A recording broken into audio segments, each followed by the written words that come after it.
A paz do Senhor, meus amados. Mais uma vez estou aqui, essa oportunidade maravilhosa que Deus nos dá de trazer uma palavra de reflexão para os irmãos. O irmão Cristiano me solicitou ontem, prontamente agora já de manhã já estou preparando aqui da parte de Deus, uma palavra em nossos corações, uma palavra que Deus tem colocado no meu coração sobre o que significa o pecado, o dano que o pecado traz ao ser humano. Porque o ser humano, ele há duas vertentes, aqueles que pecam deliberadamente e os pecadores remidos, que somos nós que somos arrependidos por meio de Jesus Cristo. Então, os que pecam deliberadamente são aqueles que da turma do não tem nada a ver. E nós somos os remidos, aquele pecado que a gente comete, porventura, não deliberado, e que às vezes a gente... Às vezes não, sempre a gente tem o Espírito Santo que chega pra gente e fala, tá errado, faz direito. Então, para não ficar somente nas palavras, o que me trouxe essa reflexão foi aquele texto áureo lá da crucifixão de Jesus Cristo, lá no livro de Mateus, capítulo 27, versículo 46. É um texto que a gente quase não ouve ninguém pregar, falar sobre ele, mas ele tem um grande significado que a própria Bíblia explica esse texto. A gente não precisa conjecturar, a gente não precisa deduzir, a gente não precisa fazer nada. Basta a gente ler a Bíblia, voltar lá no livro dos profetas, que a gente consegue identificar por que Jesus afirmou essa frase.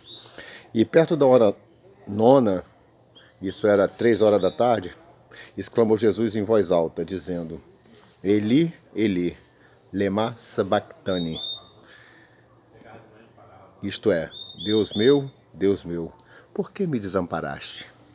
Irmão, se a gente sabe que Jesus Cristo era Deus, que Jesus Cristo fazia parte da divindade, da Trindade, como é que ele pode ter sido abandonado? Porque a matemática de Deus, meus irmãos, ela é diferente da matemática humana.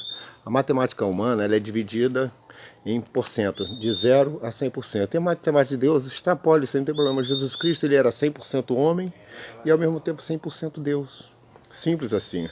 Coisa que a gente não entende porque a gente é limitado, mas Jesus Cristo era 100% homem e 100% Deus. Então, irmãos, para a gente entender essa palavra que Jesus disse nesse momento, se ele era Deus, como é que ele podia estar se sentindo abandonado?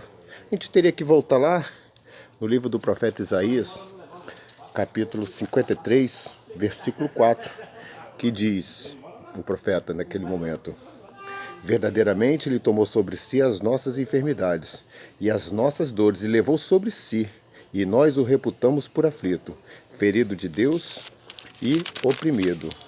Mas ele foi ferido pelas nossas transgressões e moído pelas nossas iniquidades. O castigo que nos traz a paz estava sobre ele, e pelas suas pisaduras fomos sarados. Então, irmãos, houve essa profecia de que Jesus teria que levar sobre si todas as nossas dores, todas as nossas enfermidades, tudo aquilo que nos agredia, tudo aquilo que nos levava para o mal, levava para o inferno. Ele comprou, através do seu próprio sangue, a nossa salvação. Essa é a profecia para isso, que Jesus Cristo passaria por isso. Mas aí vem a pergunta, mas como é que pode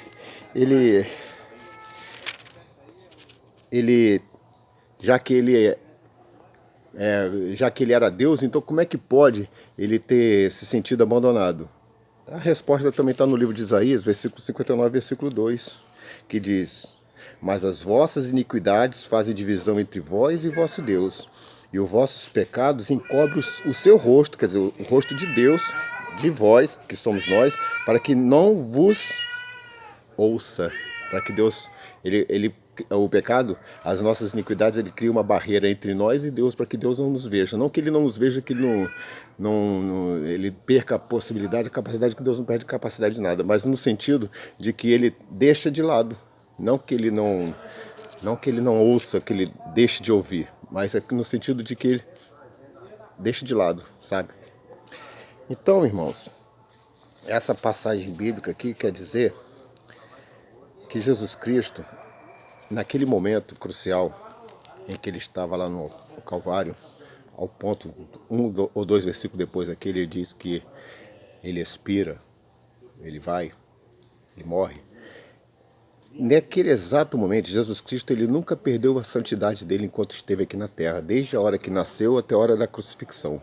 Naquele momento da crucifixão, da sua partida, em que ele estava sendo morto, moído, triturado, ele, para cumprir o que estava dizendo no qual o profeta Isaías, no versículo 59, versículo 2, ele levou sobre si todas as nossas iniquidades, as nossas coisas erradas. Então, por aquele exato momento, como ele recebeu pecado, coisa que ele nunca havia experimentado na vida, ele recebeu todos aqueles pecados que era nosso. Ele recebeu aquele pecado e levou sobre si naquele momento que ele morreu. Entendeu? Ele não observou, ele recebeu sobre si. E como ele recebeu sobre si aquele pecado, o que aconteceu? Houve a separação dele e de Deus naquele pequeno momento ali. Então o que aconteceu naquele momento? Ele que recebeu aquele pecado, ele expirou, ele deixou de viver. Ele deixou aquele momento na vida dele como se fosse nós. Ele passou aquele momento a ser como nós. Então, ele sentiu aquilo que nós deveríamos muitas das vezes sentir, não sentimos quando pecamos.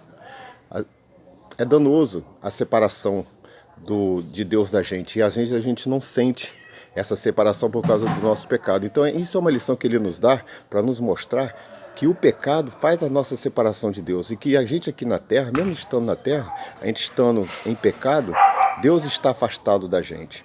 Então a gente pensar sobre isso, que o pecado é danoso, o pecado ele não pode continuar, o pecado tem que ficar fora de nossas vidas, o máximo possível, já que humanamente falando a gente peca por qualquer coisa.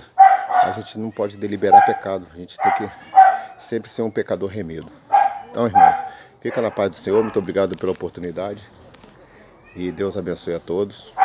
Eu peço a Deus a orientação, a bênção, a fraternidade, o amor entre nós, e que a gente, nesse momento agora de dificuldade que nós estamos vivendo na nossa vida laboral, nossa vida pessoal, nossa vida financeira, que Deus possa, nesse momento, nos dar uma luz, nos dar uma posição, porque a nossa vida é totalmente dependente dele. Então nós agradecemos por tudo que tem nos feito. Muito obrigado pela oportunidade. Obrigado.